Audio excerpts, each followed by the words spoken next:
Good evening, my Real News Media TV family. Welcome back to the channel for another news update for January 15, 2024. And in the news this evening, 2 firearms seized in St. Elizabeth operation. The Jamaica Constabulary Force is reporting that 2 firearms have been seized during a joint anti-gang task force operation in Pepper District, St. Elizabeth. A police source told the news that the pre-dawn operation targeted the Pepper Goshen area. It is reported that up to midday, the operation was still ongoing. In recent weeks, St. Elizabeth has been the focus of several operations, resulting in the seizure of drugs to include cocaine and marijuana. Additionally, a multi-agency investigation was launched following the discovery of a burnt-out plane in the Elam Breeze River area. On Friday, Prime Minister Andrew Holness pledged more support for the St. Elizabeth Police. We find it not to be in the nature of the parish for these criminal activities to be becoming a feature of the parish. We intend to stem that to stop that. We will be putting in the strongest possible measures in St. Elizabeth to ensure that the criminal elements are dealt with in the strongest possible way, he said following a social housing ceremony in St. Elizabeth. Police search for driver of truck responsible for spurtree oil spill.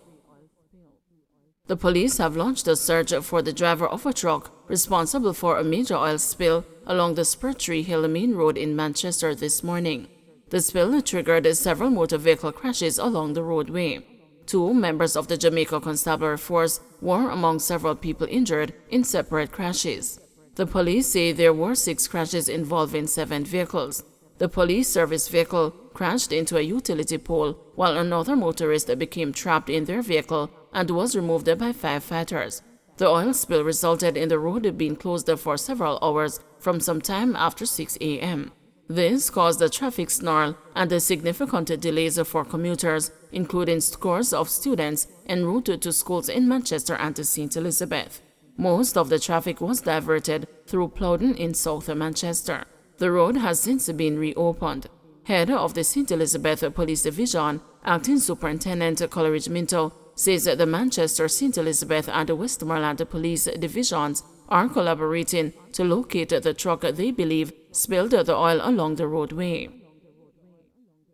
Jackson chides Prime Minister for denying Portmore parish plan is an election gimmick.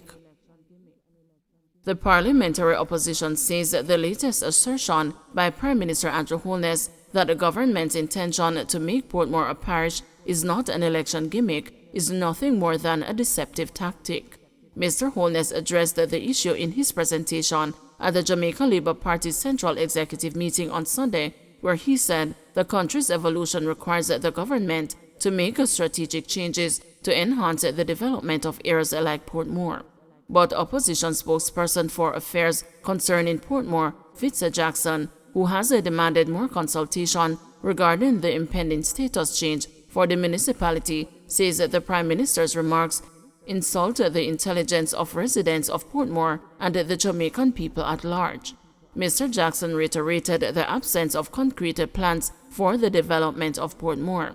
He added that the Prime Minister's failure to articulate democratic and transparent processes for considering Portmore's parish status may be perceived as a confirmation of boundary manipulations.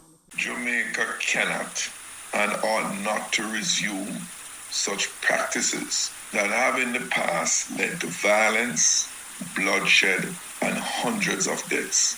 The People's National Party will take all necessary steps to preserve Jamaica's outstanding achievement in detribalizing our electoral processes and administration.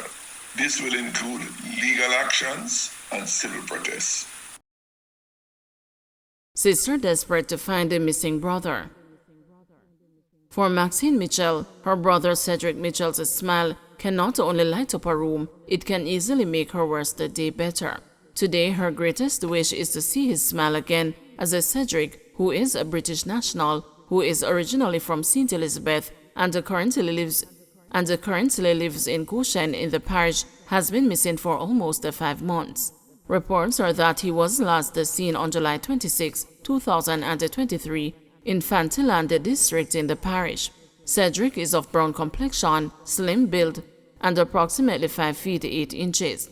Cedric, also called Zeddy or British, sports a low-cut hairstyle and has a black scar on his back. Mitchell, who like her mother is a British national from St. Elizabeth, told the news that she last saw him in March 2023 when he went to England to visit her and their mother.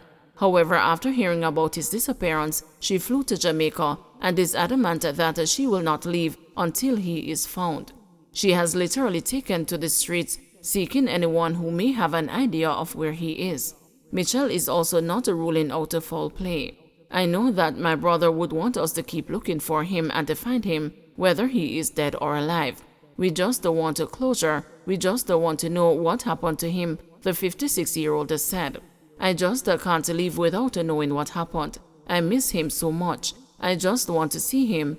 He's got the most beautiful smile. I wish I could just see him smile again, she added.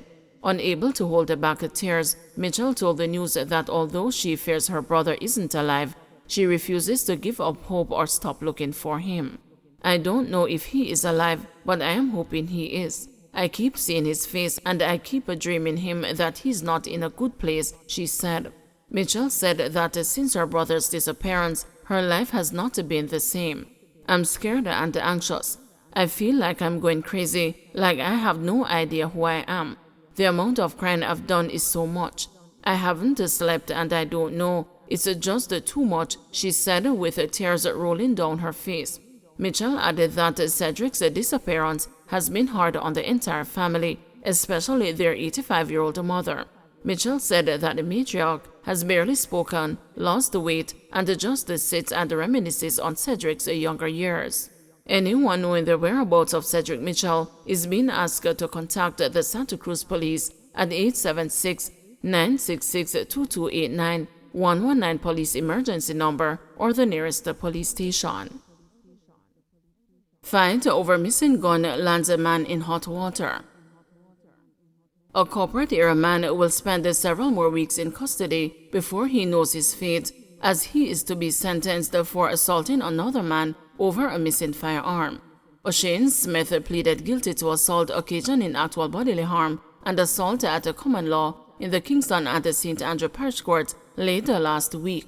Prosecutors contended that Smith visited the complainant's home, where an argument developed over a firearm that was placed at the home for safekeeping. The complainant could not account for the firearm, and Smith started to assault him all over his body. Smith was made the subject of a fingerprint order and was remanded in custody until March 7, when he is to be sentenced. Police probing double murder in Spanish Town. The St. Catherine North Police are probing the execution-style killing of a couple in Spanish Town, St. Catherine on Sunday. They have not yet been identified. It is reported that about 4 a.m. Sunday, residents of 46 Old Harbor Road heard explosions. About 10 o'clock, the bodies of the victims with bullet wounds to the head were found in a house. Speaking at a People's National Party meeting on Sunday night, opposition spokesman on national security, Peter Bunting, cited the killing of the couple and again accused the government of failing to implement measures to curb crime despite their promises during the campaign for the 2016 general election. Cynically, he warned the gathering to be on the lookout for more promises from the Jamaica Labour Party administration now that another election is due. And I see the husband and wife murdered in their beds, in their home, in Old Harbor Road this morning. I say I can't use that in that way this evening because it might not be giving sufficient respect to the people who are dying every day in this country. People who deserve and were promised security in 2015 and 16 when they were campaigning. So I am warning you, I am putting you on notice. Over the next few weeks, you're going to hear everything when them do a touch in 8 years. Suddenly, they will be promising you that it will be done shortly.